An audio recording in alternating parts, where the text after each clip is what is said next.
24 juillet 2024, mesdames et messieurs, Lubumbashi reçoit un grand événement, un événement de taille dénommé la conférence ALAC. Ici, nous recevons les visionnaires qui va nous parler de la quintessence, de l'importance de ce grand événement qui se passe au bâtiment Hypnose avec des grands conférenciers à l'instar du docteur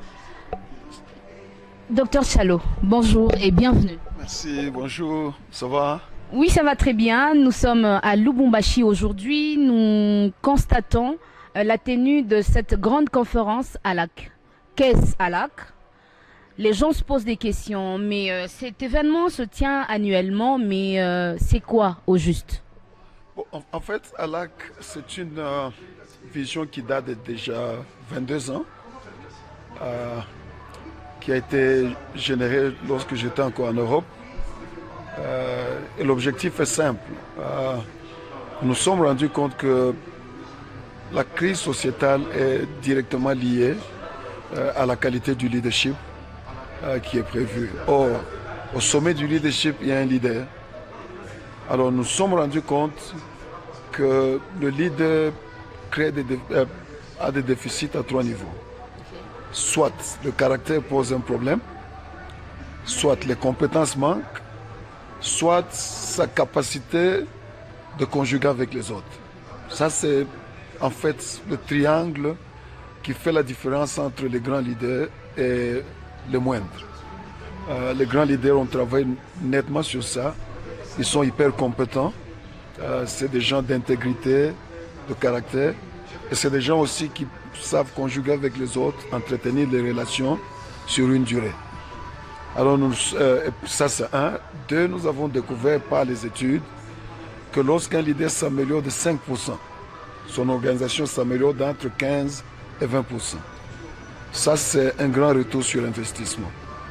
Et c'est ça qui nous a poussé de penser à une académie qui peut donner des cours intenses pendant une petite période de temps pour donner des pistes et des leviers aux gens pour améliorer le leadership. Donc, notre mission primaire, c'est susciter les leaders pour le développement communautaire. Justement, dans cette mission que vous avez, pensez-vous que le temps que vous prenez par rapport à cette conférence est égal au problème des leaders que nous rencontrons dans la ville de Lubumbashi et pourquoi pas en RDC? C'est une bonne question. Je crois qu'on est sur 2 vitesses.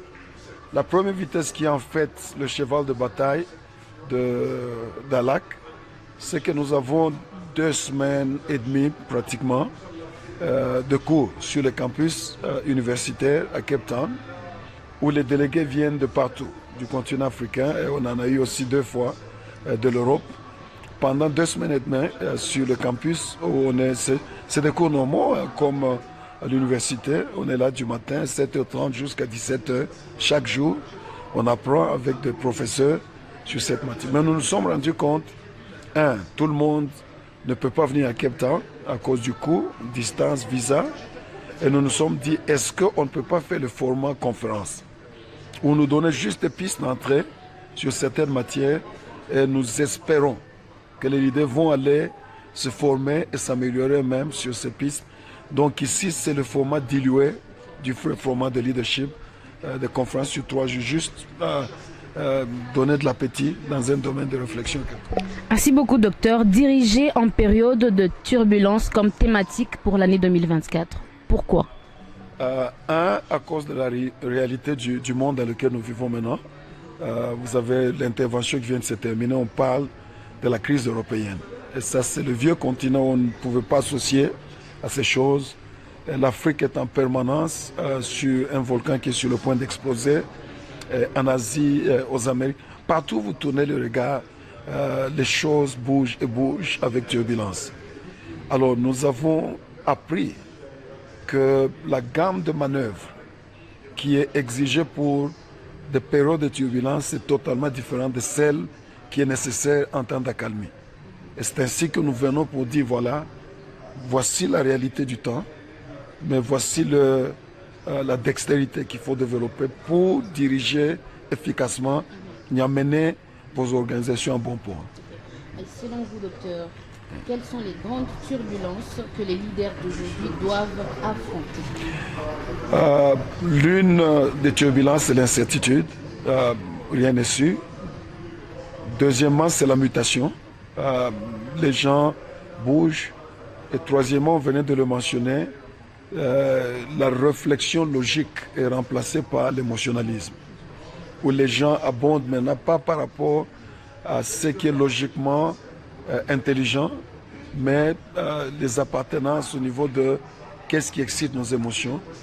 C'est un grand changement au niveau organisationnel. Dans le temps, lorsque moi j'avais commencé, on pouvait se projeter sur une pension dans une entreprise. Mais maintenant, lorsque vous trouvez un jeune qui a travaillé pendant 5 ans, il dit c'est trop long, il faut chercher ailleurs. Alors ça, c'est sur le plan organisationnel. Et puis la France, le Kenya ici, où il y a des gens qui viennent de perdre de vie. Donc partout où vous tournez les regards, vous vous rendez compte qu'il y a nécessité d'un autre type de leader pour ce temps. Nous parlons ici de l'autorité. Aujourd'hui, dans la première partie, vous avez abordé la question de l'autorité. Comment avoir une bonne utilisation de l'autorité, puisque vous êtes sans ignorer que dans notre pays, nous sommes confrontés à ce genre de problème, surtout parlons de l'autorité. En fait, c'est le défunt Miles Monroe, père son âme, qui avait dit quelque chose de très profond. Que là où l'objectif n'est pas connu, l'abus est inévitable.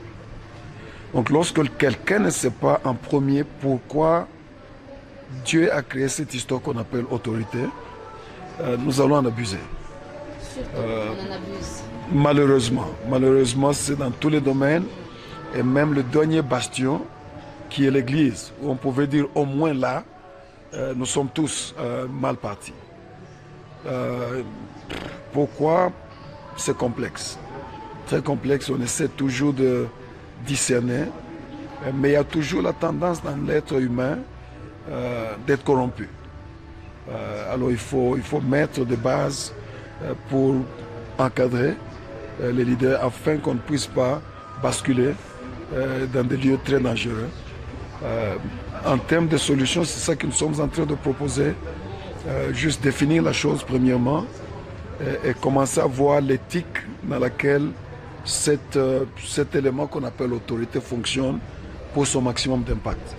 Docteur Chalot, je reviens par rapport à l'autorité en RDC. Nos autorités commettent par moments des erreurs. Nous constatons qu'il y a souvent chez les autorités soit des détournements, des abus de pouvoir.